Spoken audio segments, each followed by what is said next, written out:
Well, we also have some new things to look forward to this fall besides the new season of Dexter. SHO.com, which is Showtime's website, will be featuring new animated webisodes as well, called Dexter Early Cuts.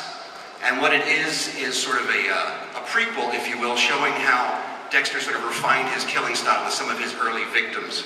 And I think we have an image from those webisodes we can show you right now.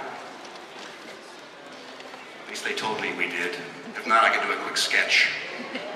There we go. There's an image from Dexter Early Cuts that you'll be able to see on SHO.com around fall when the show gets started. Now, I'm sure you guys must have some questions out there, and you probably made your ways to the microphones already, so why don't we open up the floor to questions for our cast and our executive producers. Where are we starting? My question is for the actors. If you had to play another character on the show, who would you want to play and why? Masuka. Why is that, Michael? Because he's got the funniest lines. And I don't know, he's an intriguing guy. I find myself, when I watch the show, or even when I'm on set, fantasizing about what his life is like. I mean, what does his home look like? Yeah, Masuka. I would love to play Deb, because I'd love to swear. I'd love to play Dexter because I'd love to see what it's like to kill people. I'd also like to play David Zayas' part because I like how he says "Beako." John? Gosh, I'm so completely content with my part. I feel like I have the best part of the season. So I wouldn't want to relinquish it to anybody. Of course, Dexter is an awfully good part. That's a good role. Yeah. Speaking of performances, because I watched all 3 seasons sort of back to back, I was really struck, Julie, specifically by the arc that your character has taken from the very early episodes to who we see at the end of the 3rd season when you guys get married. It must be a thrill for an actress to have the ability to carry that over emotionally with the character. It is.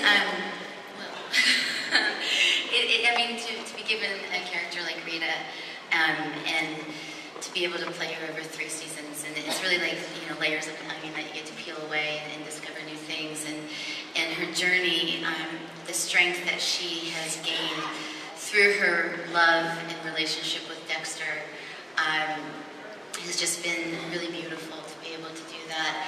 And in many ways, it's almost like you're watching a train wreck about to happen, because you know that she's becoming stronger and getting healthier as a person, and all through the love of a serial killer. Yeah. Something kind of twisted about that. We have another question from the audience. Yes, I was wondering if Dexter and Rita's new baby will have the dark passenger riding with him. That's a good question. The baby has yet to exhibit any signs of that, but Just a dark diaper right now? possibility always is there, lurking. So we'll see. Yeah. Hi, my question's for the writers. I was just wondering if the big bad in the future seasons might survive past the 1 season, because you've killed the big bad every season, the last 3 seasons. We all are always looking for ways to keep things fresh, as Sarah said, and so we do try to avoid formulas. Stories have a natural sort of beginning, middle, and end for a season, so it has sort of fallen in that way, because you want to follow the story, but I wouldn't rule anything out storytelling-wise. We're always trying to push the envelope. At the end of last year, at the end of each of the seasons, we go, oh my God, what a great season. What are we going to do? How can we up the game? And we just came from this extraordinary time last year with Jimmy Smits, and we had a very short hiatus, got together in February for boot camp, and thought about, we approached the show in sense of themes, and each season has had a theme, and if the theme in subsequent years can accommodate keeping the big bad, if indeed there is even a big bad, into an extra year, then we would consider that certainly.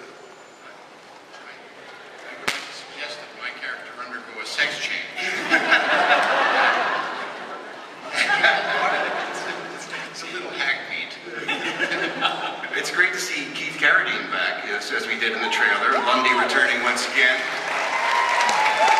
And I know you won't give anything away, but I can only imagine the impact that must have on Deb as she runs into him again.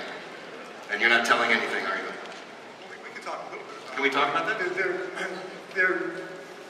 It's inevitable that the two of them are going to have, given their history and given the deep love that they have for each other, it's inevitable that the two of them are going to have some very interesting scenes together. Also, the other collision that we need to be aware of is Frank Lundy, Keith Carradine coming back, is his impact on Dexter. Also, he's there looking for the Trinity Killer. So there's a beautiful troika of story possibilities automatically built into the first couple of episodes that plays out wonderfully through the rest of the year. Great.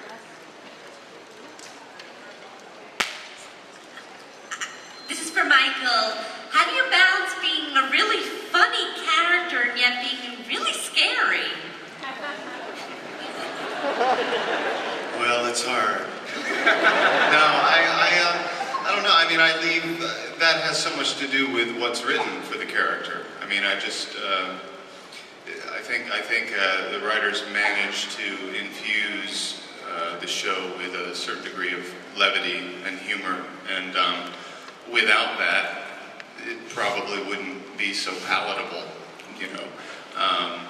But it's such a thrill to play a character who has opportunities for such truly funny moments, but also stabs people in the heart.